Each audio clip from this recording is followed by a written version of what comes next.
Arquivo Sombrio. Os ecos que você ouve talvez não sejam apenas da sua imaginação.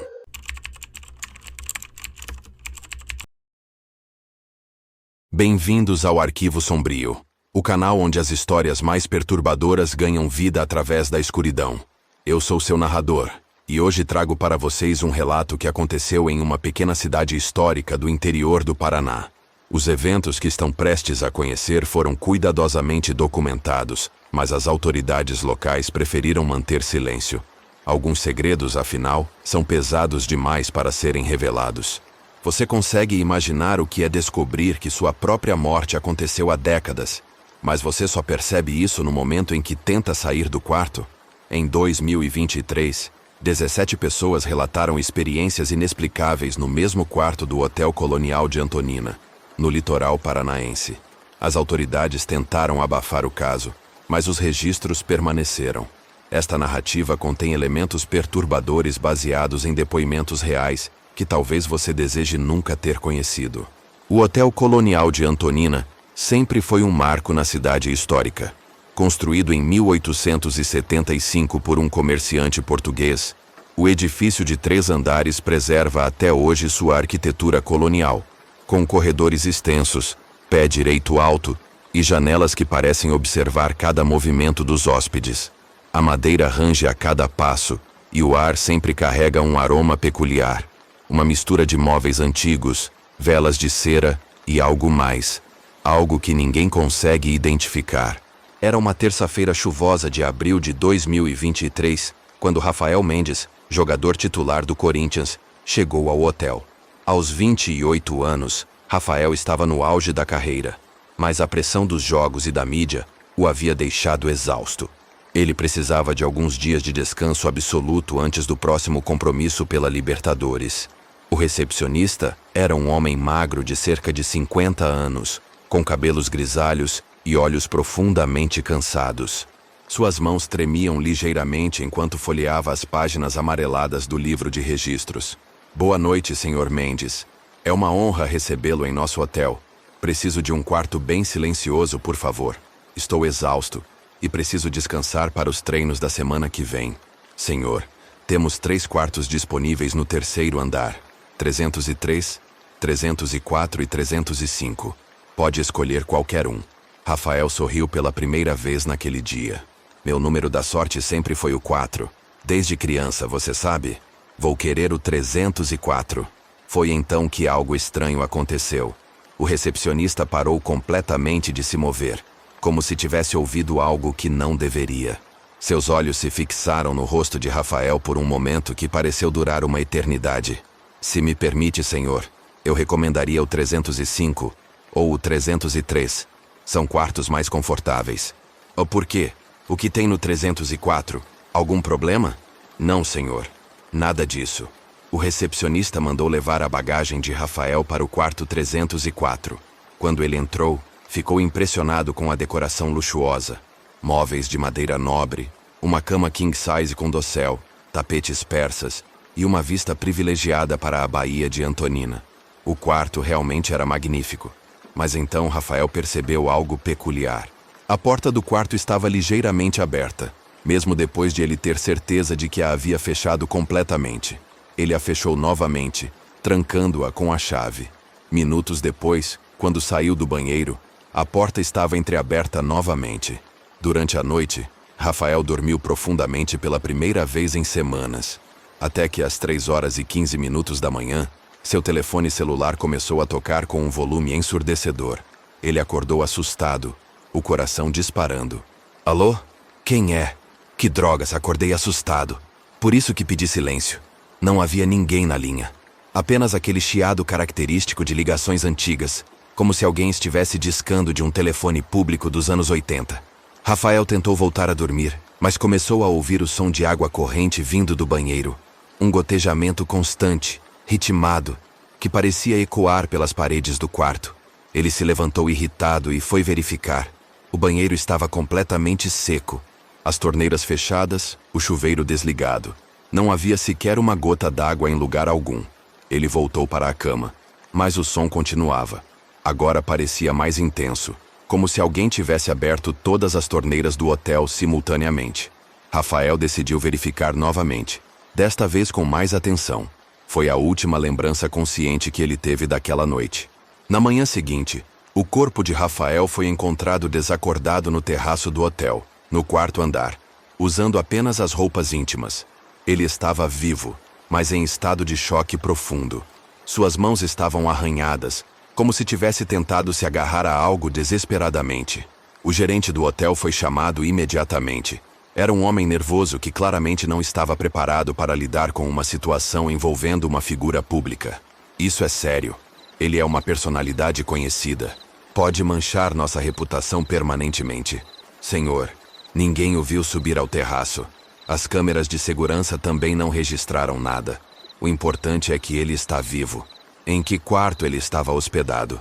No 304, senhor. O gerente ficou em silêncio por alguns segundos.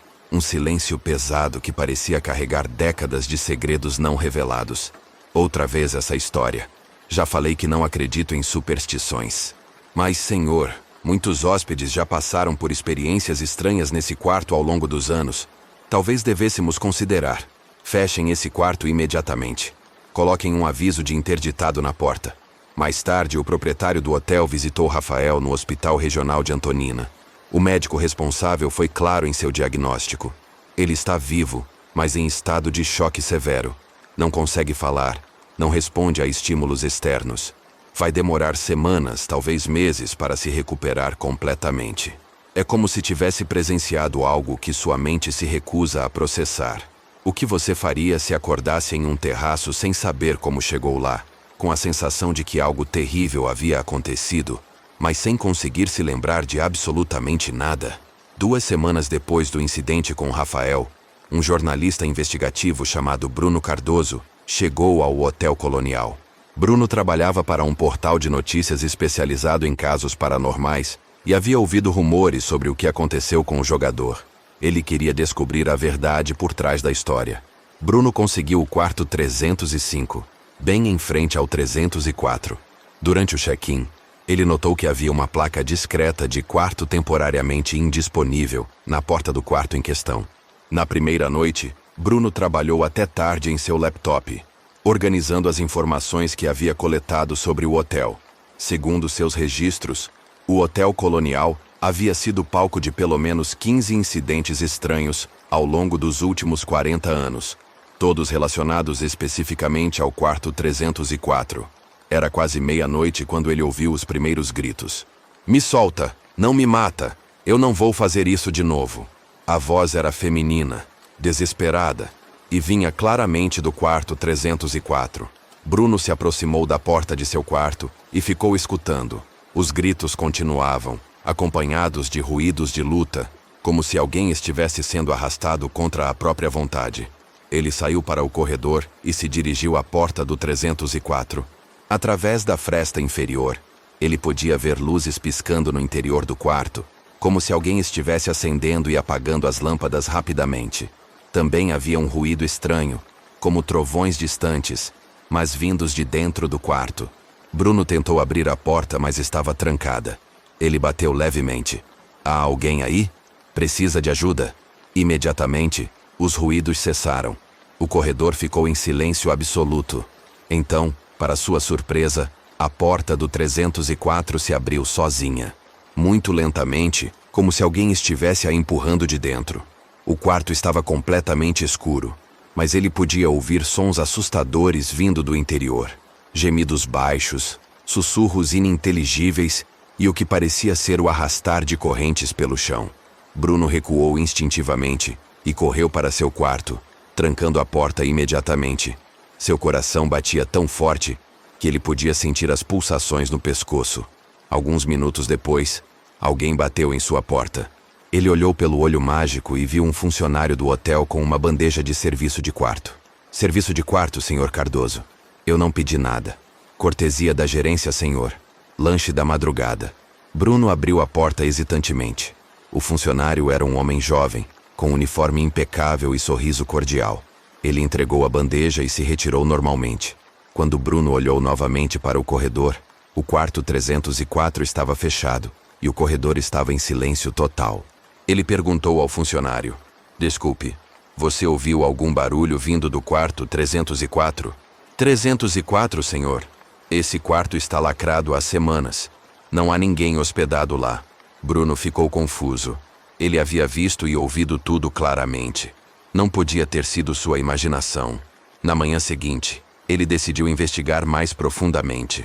Foi até a recepção e tentou obter informações sobre a história do hotel. O mesmo recepcionista que atendeu Rafael estava de plantão. "Senhor, eu gostaria de saber mais sobre o quarto 304. Ouvi alguns comentários na cidade sobre eventos estranhos." O recepcionista ficou visivelmente desconfortável. "Senhor, eu não posso falar sobre isso. Ordens da gerência. Mas você deve saber de alguma coisa. Trabalha aqui há quanto tempo?" 23 anos, senhor. E posso garantir que nunca vi nada de anormal neste hotel." Mas seus olhos diziam o contrário. Bruno percebeu que o homem estava mentindo, provavelmente por medo ou por instruções superiores. Assim como Bruno buscava respostas naquele momento, convido você a se inscrever agora no Arquivo Sombrio e ativar o sino. Só assim você não perderá os próximos capítulos dessa jornada pelas sombras que muitos preferem ignorar. E me diga nos comentários: você já ouviu gritos vindos de um lugar que deveria estar vazio? Naquela mesma tarde, Bruno decidiu registrar uma reclamação formal sobre os ruídos noturnos e deixou o hotel. Mas antes de partir, ele conseguiu conversar discretamente com uma camareira mais antiga. "Dona Maria, a senhora trabalha aqui há muito tempo. Pode me contar alguma coisa sobre o quarto 304?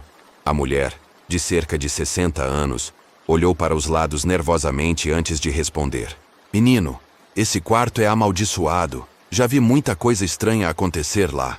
Hóspedes que entram normais e saem diferentes. Alguns nem saem. Teve uma época que ficamos quase 1 ano sem conseguir alugar aquele quarto, porque todas as pessoas que dormiam lá acabavam indo parar no hospital. O que a senhora acha que acontece lá?" "Não sei, filho. Só sei que tem algo muito ruim naquele lugar. Algo que não quer ir embora." Bruno partiu com mais perguntas do que respostas, mas com a certeza de que havia algo profundamente errado com o quarto 304. O que ele não sabia é que sua investigação havia despertado algo que deveria ter permanecido adormecido. O que aconteceria se aquela entidade, agora completamente ciente de que estava sendo investigada, decidisse que não queria mais apenas assustar os hóspedes? Em uma noite de tempestade do mês de junho, uma mulher chamada Carla Nunes chegou ao Hotel Colonial com seus 2 filhos gêmeos, Miguel e Pedro, de 7 anos. Carla era uma empresária de São Paulo que estava passando por um divórcio complicado e havia decidido fazer uma viagem com os filhos para esquecer os problemas. "Quero um quarto longe dos outros hóspedes, por favor. Meus filhos são muito agitados e não gostaria de incomodar ninguém." O recepcionista, o mesmo homem que havia atendido Rafael e Bruno, consultou o livro de registros. Suas mãos tremiam mais que o normal. "Senhora, vou lhe dar o quarto 303. É bem isolado e confortável." Ele entregou a chave, mas Carla notou que estava marcada como 304. "Desculpe, mas esta chave está marcada como 304, não 303. "Ah, deve ter sido um erro nosso. Mas pode ficar neste mesmo, não tem problema." Carla achou estranho, mas estava cansada da viagem e não quis discutir. Ela e os filhos subiram para o 3º andar. Quando chegaram ao quarto 304, não havia nenhuma placa de interdição na porta. Assim que entraram no quarto, Carla ficou impressionada com a decoração luxuosa. Os gêmeos correram para a janela, admirando a vista da baía. "Mãe, que quarto lindo! Podemos dormir aqui toda semana?" "Claro que sim, meus amores. Agora vamos tomar banho e dormir. Amanhã temos um dia cheio pela frente." O que Carla não viu foi que assim que eles fecharam a porta, uma placa de "quarto temporariamente indisponível" apareceu magicamente do lado de fora, como se sempre tivesse estado ali. Durante a noite, Miguel acordou assustado. Algo havia batido na janela do quarto. Um som seco e ritmado, como se alguém estivesse tentando entrar. Ele olhou para fora, mas só viu a escuridão da tempestade. O menino estava com sede e decidiu ir ao banheiro beber água. Quando se aproximou da porta do banheiro, ouviu uma voz feminina, baixa e chorosa. "Me solta. Não me mata. Eu não vou fazer isso de novo." Miguel achou que era seu irmão Pedro brincando de susto. "Pedro, é você?" Para com isso, não é engraçado. Ele se aproximou da porta do banheiro. Havia algo escorrendo por baixo dela. Quando olhou mais de perto, viu que era sangue. Sangue fresco, que formava uma pequena poça no chão. Miguel abriu a porta do banheiro e se deparou com o fantasma de uma mulher jovem, com cerca de 25 anos. Ela estava vestida com roupas antigas do século XIX e tinha ferimentos profundos no pescoço e no peito. Seus olhos estavam fixos no menino e ela estendia as mãos em sua direção. Miguel tentou gritar, mas nenhum som saiu de sua garganta. A mulher se aproximou dele e, com um movimento rápido, o puxou para dentro do banheiro. Pedro acordou minutos depois procurando pelo irmão. Miguel, onde você está? Ele viu uma mão acenando de dentro do banheiro e pensou que o irmão estava brincando de esconde-esconde. Quando entrou no banheiro, não havia ninguém lá. Pedro ouviu batidas ritmadas vindas de debaixo da cama. Quando se abaixou para olhar, encontrou uma figura com olhos arregalados e sorriso grotesco que o puxou violentamente para baixo da cama. Carla acordou no meio da noite com uma sensação estranha. A tempestade havia parado, mas havia um silêncio absoluto no quarto. Ela olhou para as camas dos filhos e percebeu que estavam vazias. Miguel, Pedro, onde vocês estão? Ela saiu para o corredor, mas não havia ninguém. O hotel inteiro parecia deserto. Ela desceu para a recepção, mas não encontrou nenhum funcionário. Foi então que ela viu um homem estranho, vestido com um uniforme de garçom antigo, que apontou silenciosamente para o elevador. Carla entrou no elevador sem entender por quê. Quando as portas se abriram, ela estava na área da piscina. Havia um homem de costas, sentado em uma cadeira, lendo um jornal. Com licença, senhor. Você viu duas crianças por aqui?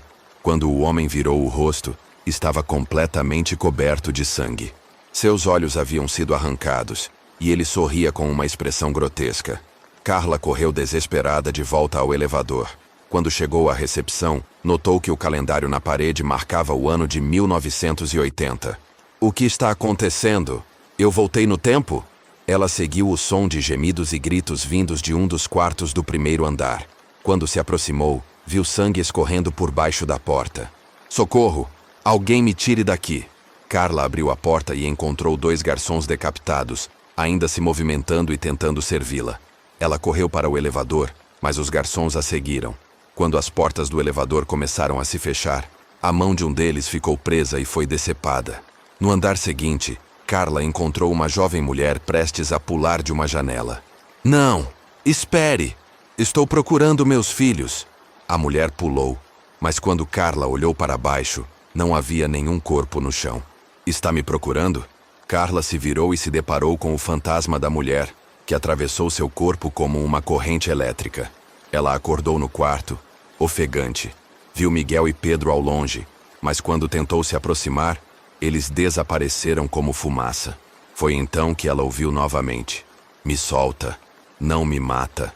Carla viu dois homens vestidos como comerciantes do século XIX, arrastando a mulher jovem para o quarto 304.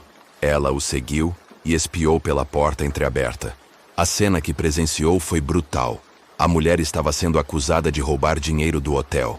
O proprietário, um homem cruel vestido elegantemente, a golpeava com uma bengala enquanto gritava: Você vai pagar por tentar me roubar. Ninguém rouba de mim. A mulher foi assassinada a golpes e antes de morrer, ela gritou: Vocês vão pagar por isso. Eu nunca deixarei este hotel. Todos que dormirem neste quarto sentirão minha dor. Carla ouviu os filhos chamando por ela. Quando entrou no quarto 304, encontrou uma cena terrível. Havia 3 corpos no chão, o dela própria e o dos 2 filhos. Todos mortos, com ferimentos que pareciam ter sido feitos há muito tempo. Estou morta? A revelação atingiu Carla como um raio. Ela e os filhos haviam morrido na primeira noite no hotel. Tudo que havia vivido desde então eram os últimos momentos de consciência antes de aceitar a morte. Enquanto isso, no Hospital Regional de Antonina, Rafael finalmente voltou a si depois de 2 meses internado. O médico se aproximou de sua cama. Rafael, você consegue se lembrar do que aconteceu naquela noite no hotel? Rafael olhou para o médico com olhos ainda assombrados. Eu vi o fantasma no banheiro. Era uma mulher jovem, machucada. Ela me puxou. Me mostrou como ela havia morrido. Depois disso, não me lembro de mais nada. Ele se levantou da cama e correu para o corredor do hospital, como se estivesse sendo perseguido. Muitos fantasmas o seguiam, figuras sombrias que só ele podia ver. Rafael entrou no elevador do hospital, desesperado. Feche logo, por favor! Eles vão me pegar! Quando a porta começou a se fechar, um pé a impediu. Era o proprietário do Hotel Colonial, que havia ido visitá-lo. Mas quando Rafael olhou para seu rosto, viu que ele havia se transformado em algo demoníaco, com olhos vermelhos e sorriso malévolo. Você não pode escapar do hotel, Rafael. Ninguém pode. Você já faz parte da nossa família. O proprietário atacou Rafael e os dois desapareceram juntos. No Hotel Colonial, o quarto 304 permanece oficialmente interditado. Mas algumas noites, os hóspedes relatam ouvir risos de crianças, choro de mulher e gritos de um homem vindo daquele quarto. A verdade é que o Hotel Colonial nunca foi apenas um hotel. Desde 1880, ele serve como uma espécie de portal entre o mundo dos vivos e dos mortos. E o quarto 304 é o coração desse portal. Todos que dormem lá descobrem, cedo ou tarde, que já estavam mortos desde o momento em que atravessaram a porta. A única diferença é o tempo que levam para aceitar essa realidade. Se esta história despertou seus próprios medos internos, deixe seu like como reconhecimento das sombras que agora compartilhamos. Compartilhe com aqueles que, assim como você, precisam saber que algumas histórias do Arquivo Sombrio não são apenas histórias. Nos vemos no próximo relato, se você tiver coragem de voltar. E lembre-se, da próxima vez que você se hospedar em um hotel e o recepcionista tentar te dissuadir de escolher um quarto específico, talvez seja melhor ouvi-lo. O quarto 304 ainda está lá, esperando pelo próximo hóspede.